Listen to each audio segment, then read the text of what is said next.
Ah, yes, come in. Our featured presentation is about to start.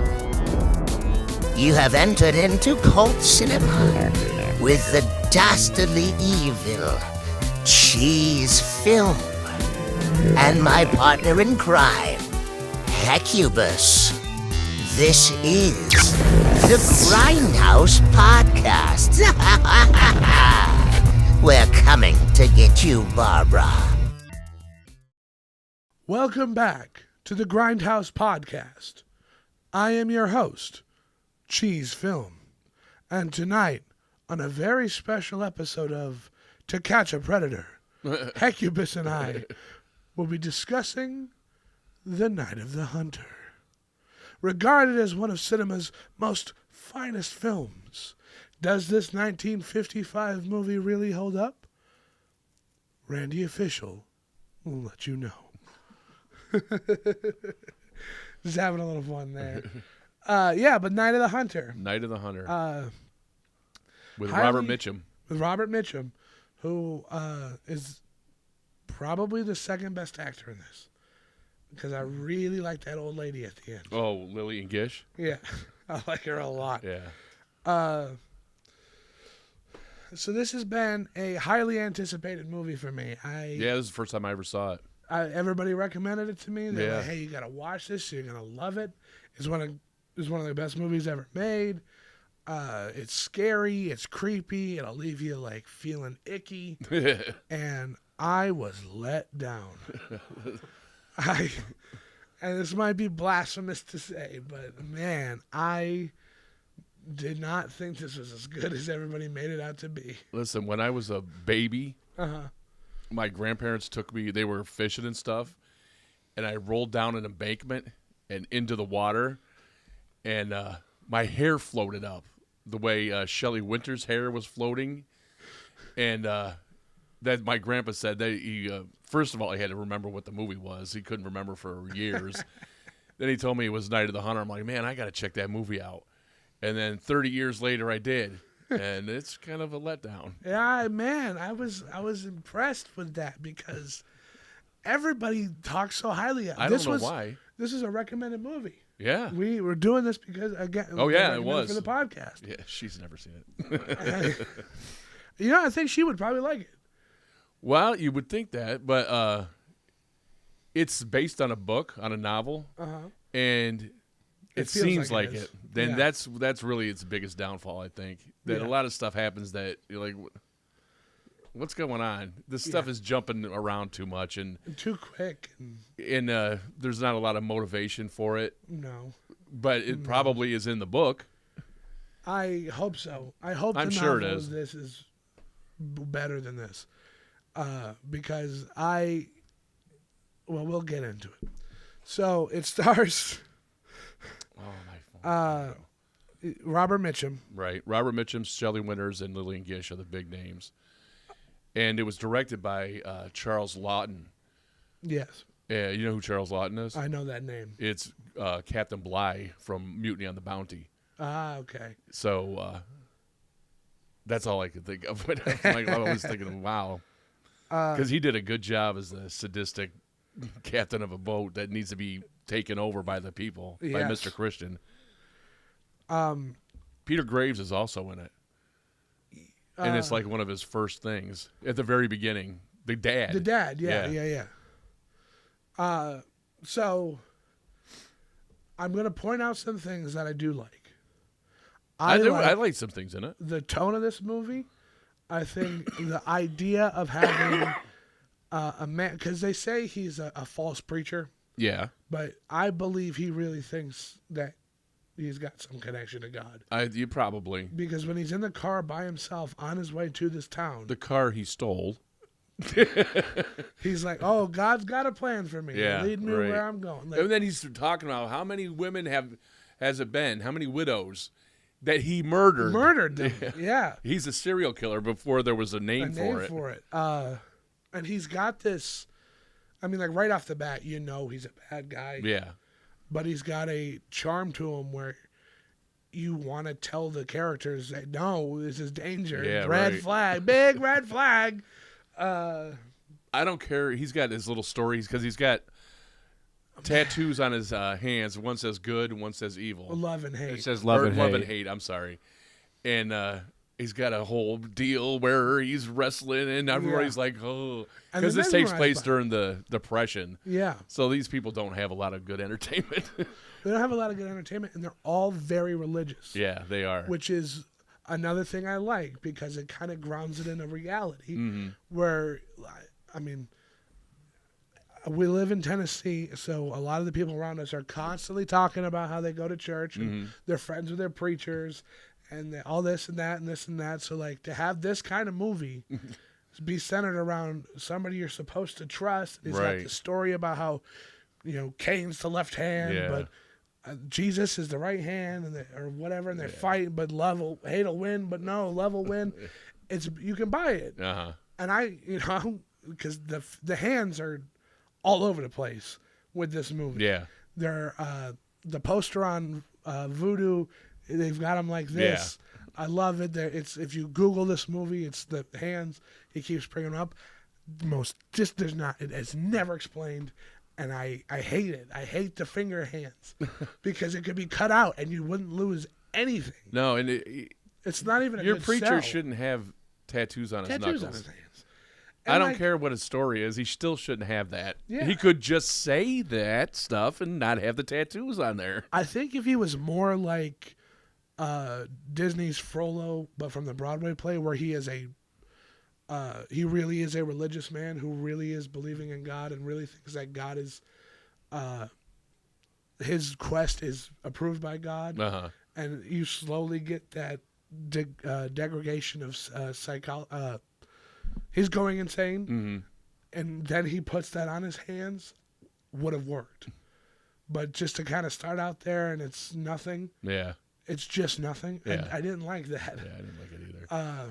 But I think he does have I do think he thinks he's on a calling kind of thing because he goes to a burlesque show and he hates the woman. You see him with his clenching his fists and stuff like that, and then he gets arrested. He gets arrested for a misdemeanor and goes to the state penitentiary. Well, he stole the cars. Well, but when he got out, they didn't know they stole a car. Yeah, he said the judge said it was a stolen car. Okay. And the he was. But he still should have went to county. He shouldn't have gone to the state prison in a death row inmates. Yeah, that's unbelievable cell. Too. Yeah. So like you can see, it's kind of like forced. Yeah, a lot of stuff is forced. Yeah, it just doesn't feel right. I think he kills the dad, right? Yeah. Like no, the dad gets hung. They do hang the dad. Yeah. Okay. Also, kind of drastic for just robbing a bank. Yeah. Oh, well, I think he killed some people on the way out. Yeah, I guess fair. Okay. I mean, during the Depression, robbing the bank, I feel like you get more people on your side. Yeah. Because the bank's taking all your money. Right. So he comes in with the word that your husband died. Yep. And I was the preacher of the prison, and I had to retire. Yeah. Retire because it's so hard. And she immediately falls in love with this man. There is a sentence where she's like, maybe this is too fast. Maybe I shouldn't do this.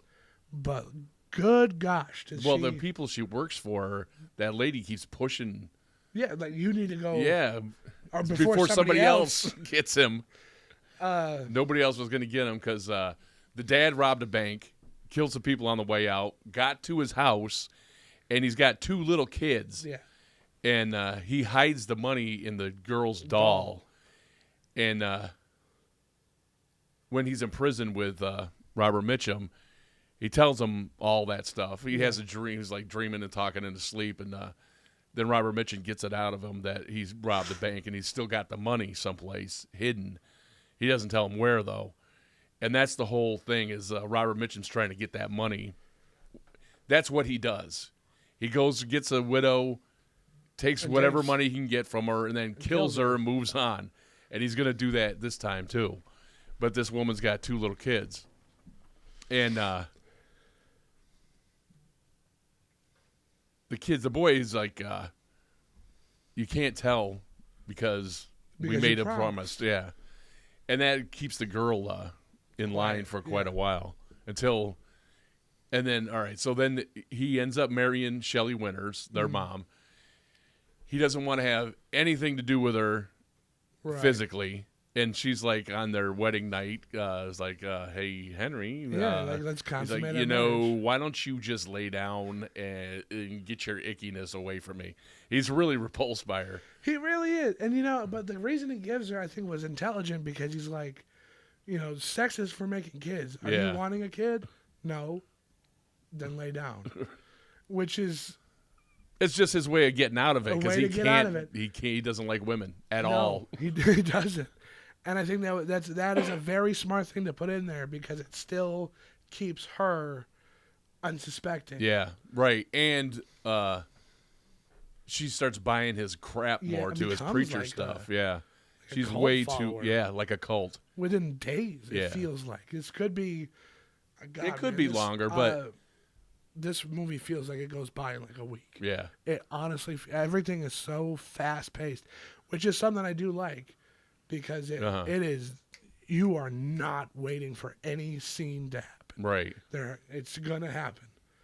But at the downside to that is it feels like everything happens way too fast. Right. It doesn't make any sense.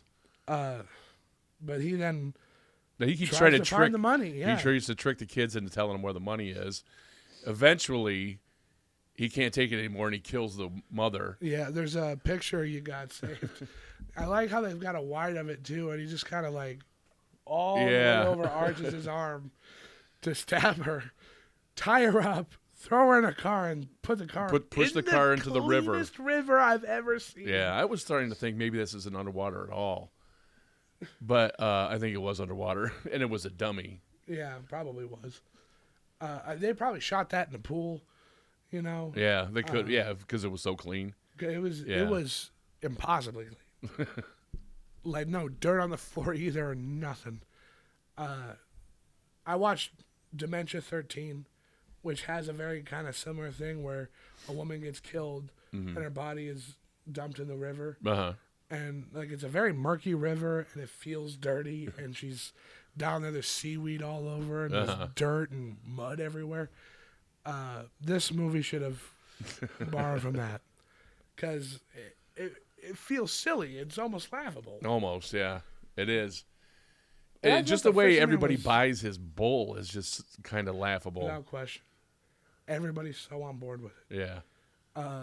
And I didn't think he was that menacing or scary either. I don't think he was that menacing until he... Robert Mitchum is a menacing... he can play one thing I noticed, or it occurred to me... Because then, all right, so he's going to get he's the only caretaker of the kids now, right? And he's basically torturing them to make them talk by withholding food and that kind of stuff. Finally, they escape, and they get into a boat, their dad's boat, a rowboat, and start going down the river, and he just about gets them. And at that point, he's almost in the water, and he just almost gets them, like Cape Fear, another river with a boat that he's trying to kill some people. That one, he's a little more scary. He's not as scary as Robert De Niro, but he's more menacing. And he falls in the water, and he gets angry. And so then they float down the river, and then the movie really, there's that part. Yep. The beginning where it's not Max Cady, I forgot his name, but the Robert Mitchum is trying to get the money and the kids and all that stuff. Then the journey down the river and him kind of going looking for him. Right. And at one point they get off the boat. This is why I was like, when this is supposed to take place? Because they're all poor, but it's a little tiny town. They go to that woman's house, and she's like, well, I can spare one potato. And there's a bunch of kids there, and the woman says, where are your parents? She's like, they're both dead. All right, see ya, kids. Enjoy your potato that they just start eating. Raw. And they're sleeping in just what was that?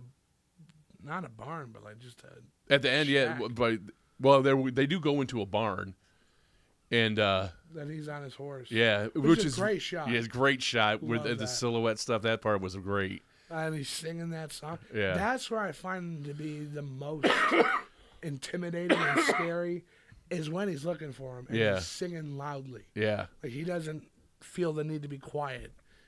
And there's something about a predator who doesn't need to be stealthy. Yeah. That is scary. He's right out in the open. Yeah.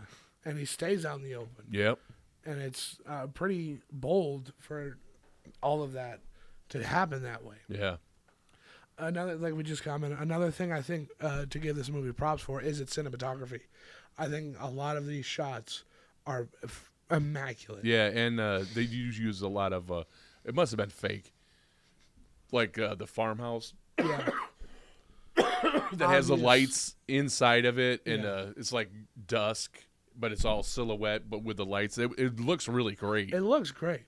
And there's a lot of it where you can tell it's very clearly a set. Mm-hmm. Like when they go down in the basement and he's looking for him. Yeah. And you've got this wide of again, like there's no other way to describe it other than a soundstage. Yeah. Because it looks like a soundstage.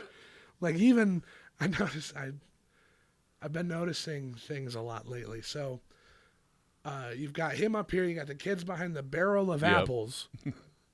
And then you've got the floor, how thick the floor is. Yeah. And then the stage floor. Because it's a cut in half house. Right.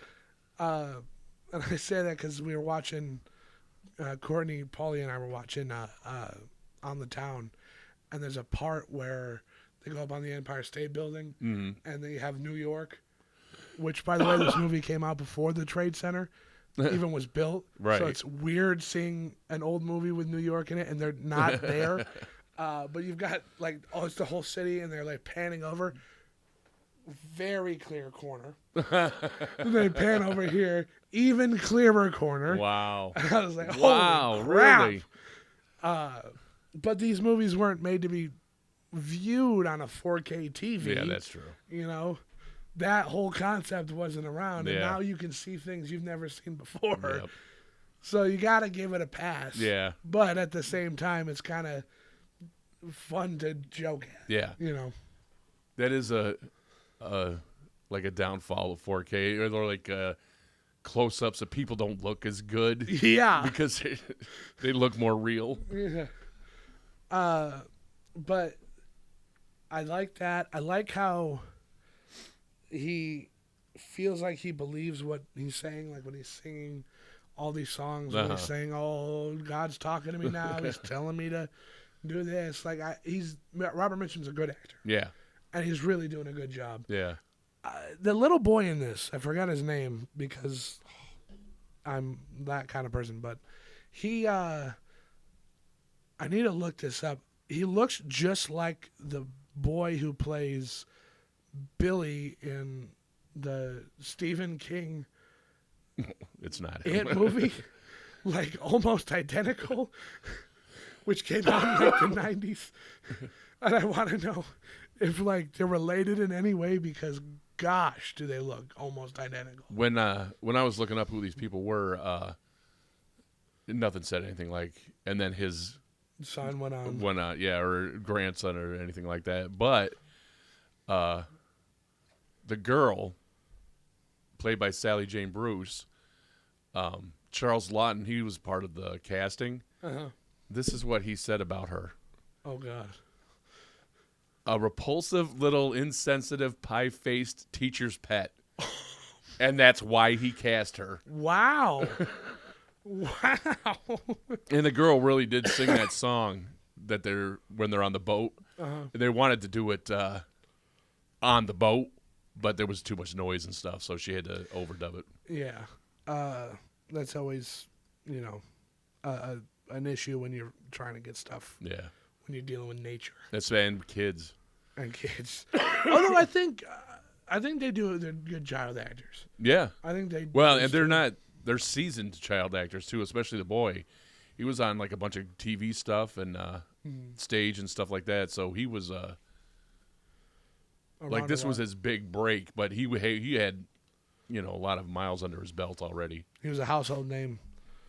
I guess the movie money used in this was actually Mexican revolutionary currency from 1914 with El Esto de Chulia readable on all of the bills. I didn't see any. I just assumed it was fake money, and I didn't even look at it. Because she's cutting it up. Yeah. Like the dolls. She's really, I mean, she's an obnoxious little girl. Here's the thing, too. They're floating down this river. They have $10,000 in this doll, and they don't stop by with a 20 or whatever and go and get something to eat. Never. Yeah. Well, I mean, he said it's yours when you're older, and he said, okay, I'll promise not to use it until I'm older. And there's a lot of little inconsistencies with the little goofs. Like it's supposed to be set in the 30s, but John wears shoes from the 50s. Right. Like little stuff like that. It's easy. I would never have noticed that. But if we're going down the river, get the potato, he shows up, they go back down on the river. Yep. And then they kind of fall asleep in this marsh stuff. And this older lady finds him. Mm-hmm. And she's like, come here. Get over here. And I'm going to whip you if you don't come over here. And she takes him in. They're like a house of wayward kids. Yeah. So she's kind of raising. Right. And she cleans him up. And they're washing him, and he runs away. Yeah. Buck naked. Beating him. Like spanking him until it fades out, but she doesn't stop. And I'm like, God, lady. Yeah, really. Bring it back over. But she's a very strict. Yeah, she's strict but kindly. Kind. And now this is where the hands thematically play in. Uh-huh. Because you have love and you have hate now finally fighting. Right. And his story, which was leading up to this conflict, will finally happen. Right. And also, he's always preaching stuff. And he's mentioned stuff in the Bible and that kind of like verses and whatnot, things that back up whatever he's saying. And then she starts telling the story of Moses, and the kids are kind of like Moses. Yeah, when the parallels and with the princess that finds the little kids in the marsh in the boat, yeah. But she don't play around, and she's got like a teenage girl who, there's the thing too. They go to town, whatever town it is, and there's these boys, and they're like, "Hey, there's what's her name," and she's like, trying to get attention from them. Yeah, and she had been telling the strict lady, "I'm going and taking sewing lessons every Tuesday." But when she finally confesses that that's what she's doing, she's not really taking sewing lessons. Yeah. Well, she says men. And she kind of implies that she's getting money from them, too. From older men. Like she's a hooker. Didn't think of that. That's just the impression I got. They really try to... well, they show her with teenagers. Yeah. But then when the preacher comes... She's all about him. Immediately. Yeah. Like, forget those guys. Buy me this magazine. Yeah. And buy me an ice cream. That's when she says, "Where'd you get that magazine from?" And then she starts confessing about that. And okay. Yeah. And it just seems like maybe she's not just paying attention to him or giving him the wrong kind of attention. Right, which is sad. Yeah. Because she doesn't scold her. She consoles her. Yeah. And says, you are looking for love in the wrong place. Right. And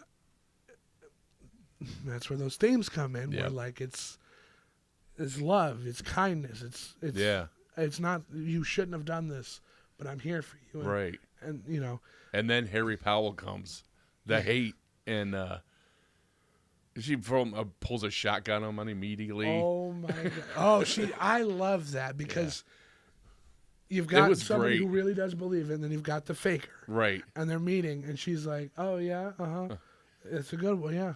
And he brings a knife to a gunfight. He does, because he's got a knife that he carries around with him. His sword, yeah, and it's all biblical, and that's why I think he really does believe that he's on a mission from God to kill these whores. Yes, which is terrible. Yeah. And I'm gonna call him Billy. I don't remember his name, but he's like, "That's not my dad." And he goes, "Yeah." And he's not a preacher.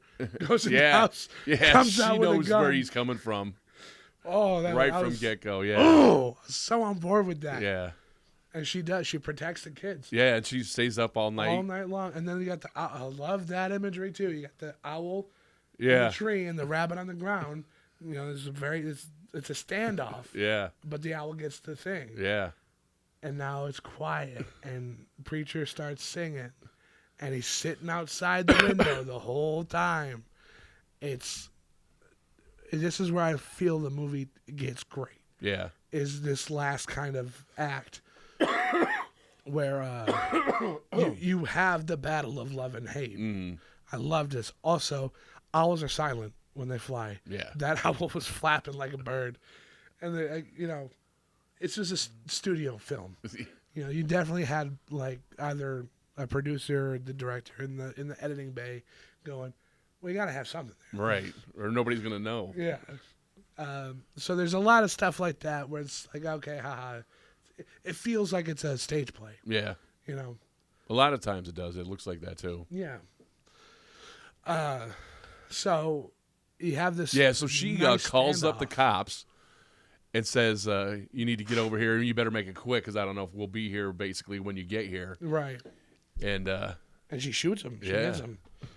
And he's in that barn and they do arrest him. And the boy has these flashbacks to his dad getting arrested. Right. And he breaks. Yeah, you he can't just take it. breaks. And he's like, take the money. I don't care. Just stop all this. And they take him away and they take the boy back into the house. And they hang that man. And they find out who he is and what he did. Yeah, and they lynch him. And, it's an angry mob. It's terrible. Everybody, because the old man and old lady from the other town are in the mob. Yeah, they are. That's right. I thought He they has were a trial her and parents stuff. for the longest time. Whose parents? The boy's actual mom, the kid's mom, and then the lady making the fudge and the old man. Yeah. I thought those were her parents. Oh. But I guess they're just close friends. No, they own that place where she happens to work there. Yeah. But yeah, they like lynch him. They're immediately. They're not. They have chairs and torches. Torches. And then it kind of ends on Christmas. Yeah. Opening up gifts, and it's got a very sweet ending. Yeah, it does. Because the boy's like, I don't have anything to give you. So so he makes an apple, wraps it in the doily. Yeah. Clothespins it, kind of like a baby in a bassinet. Yeah, it does look like that. It's almost like it's because she's mourning the loss of her son not loving her anymore because he grew up and basically moved on. Yeah. Which is why she's kind of she's got the love for all these kids because she's a woman who loves and doesn't have anybody to love. So when I looked at that, I was like, this is his way of saying, I love you. Yeah. Thank you. I'm the baby in the bassinet. I'm the other king kind of thing.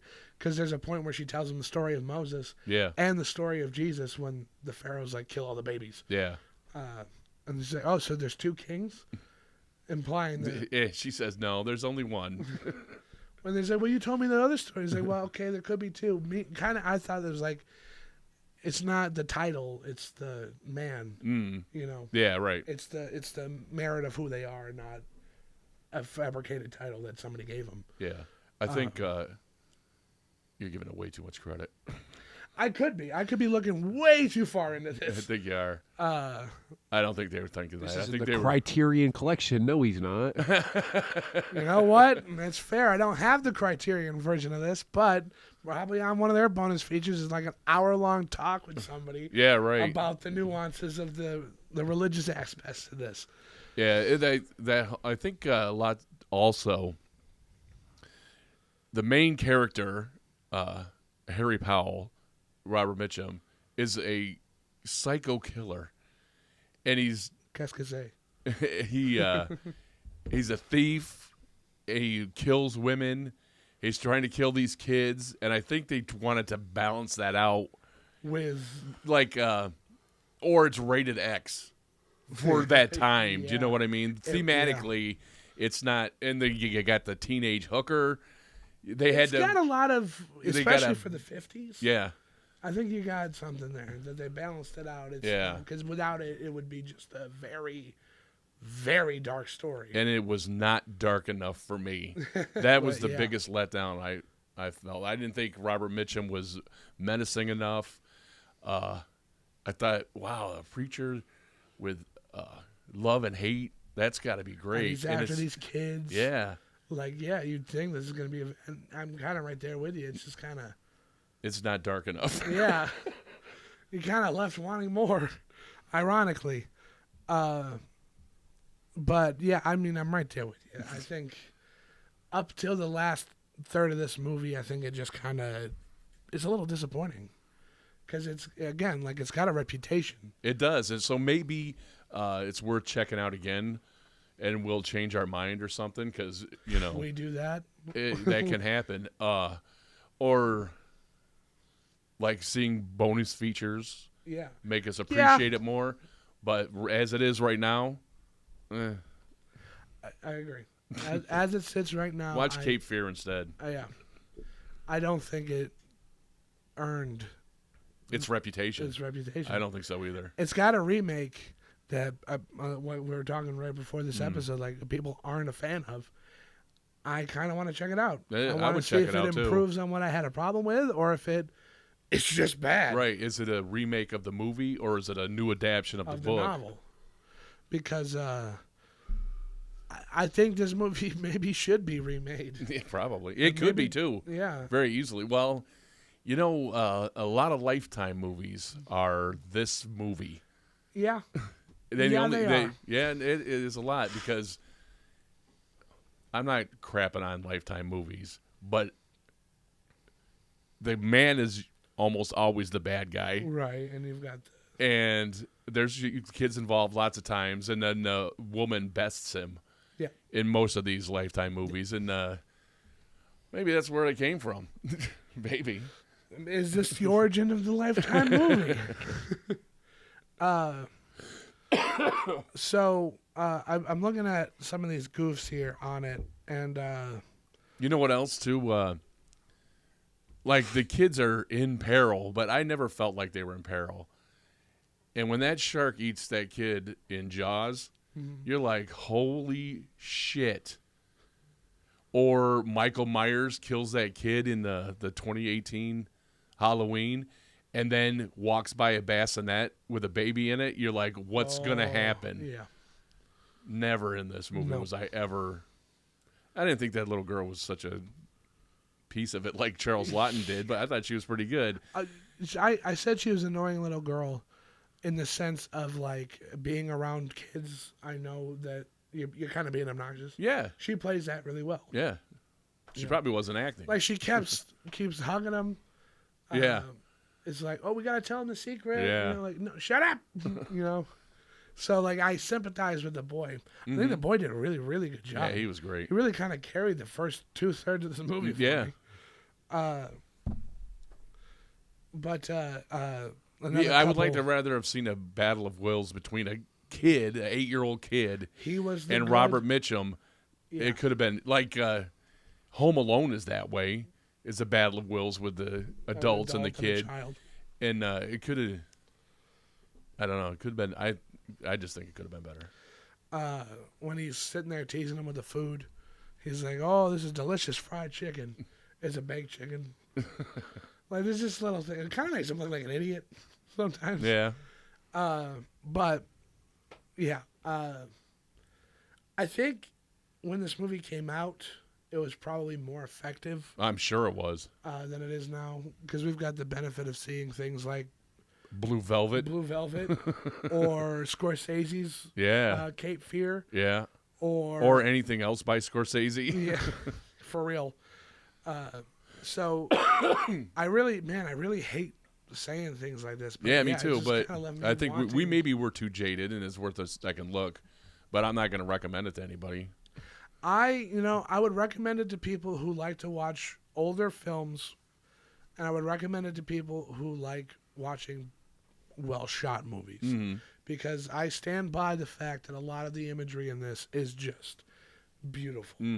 Like, it really is one of the best shot movies, I think, of its time. And I think it's an hour and 40 minutes long. Something like that. And they cut out a lot of like what would slow it down, so it does feel like it speeds up. Because I started watching it, I got 15 minutes and I stopped. I did something. I went to bed, finished it the next day, and I was like, "Oh my god, I'm already 30 minutes in. I'm an hour in. Oh my god, the end." So like it does feel like it goes by really fast. So like I check it out just to see if we're wrong. Give us your opinion. Yeah, exactly. If you've seen this movie, let me know what you think. I would talk to somebody about it and listen to what they had to say, and maybe I'm wrong. Yeah, no. Again, like if I'm missing something, if you love this movie, change my mind because I'm open to it. Yeah, I'm open to it too. There's got to be a reason why it's so popular. Yeah, and why we're so stupid then. Yeah, why we didn't like it. We like the Black Scorpion. Yeah. Come on, man. What's wrong? Scorpion doesn't have anybody near Robert or Shelley Winter's caliber. A thing in the Black Scorpion that would be able to compare to this in terms pedigree-wise, yeah. But for some reason, I enjoyed that one more. And I don't like big monster movies. Yeah, maybe Charles Laughton just isn't a good director. Maybe because this isn't his only movie either.Maybe that's worth checking out, and that's why. I don't know. Because you would think it has everything going for it. No, but definitely in any comments, let us know what you think if you know this movie. Please do. And because I'd like to know what I'm missing. And I like listening to people who are passionate about Sure, movies. Absolutely. Talk about stuff. So honestly, this is not. I want to know. Please let me know. Let us know because we like talking about movies. Join the conversation. Randy, is this something that would interest you? You think? No. Randy, do you like watching black and white movies? No. Yeah, that's gonna be a Why problem. not, Randy? You watch anime. Yeah, there's black and white anime. And how cringy. There's like, not really, but Are you gonna watch that Lord of the Rings anime? maybe. Ah. Yeah, the War of the Rohirrim. I didn't see anything about it, but maybe if it looks You haven't good, I seen will. anything about it? Yeah. I've seen a couple things about it. Oh, it's all over my every ad I get. It's that movie. Yeah, I think I'm probably not. I might watch it. I might not. Next podcast episode is Lord of the Rings, all of them. Every Lord of the Ring. No. Next week will be our Christmas special, Yeah. and we'll be talking about a Christmas movie. But if you 8 would like, Crazy Nights. that's not not Christmas. That's Hanukkah. Don't be mean. If you like this episode, please leave a like. Share it with your friends. Share it with your enemies. Share it with your complete strangers. Share it with complete strangers. Just go up to people and say, Grindhouse Podcast! Leave us a comment. Leave us a review. Leave us a recommendation. Go to the Grindhouse Podcast. Especially a recommendation, yeah. Please leave us recommendations because we like watching what you like. Somebody recommended I should watch Klaus. I gave that a shot. Klaus? Klaus is a Christmas movie where with a K. yeah Okay.